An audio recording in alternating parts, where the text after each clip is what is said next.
Today on the show, how Americans came to love wilderness in the first place.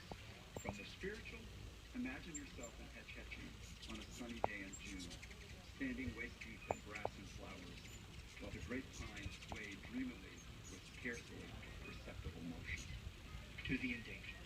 If you said it's not wilderness and humans have influenced it, well then there's no wilderness. The history of wilderness in America. But first, this history in the making.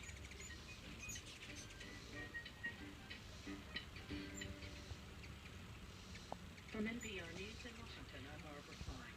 Condemnation is pouring in from around the world after militants of the so-called Islamic State murdered British aid worker David Haines.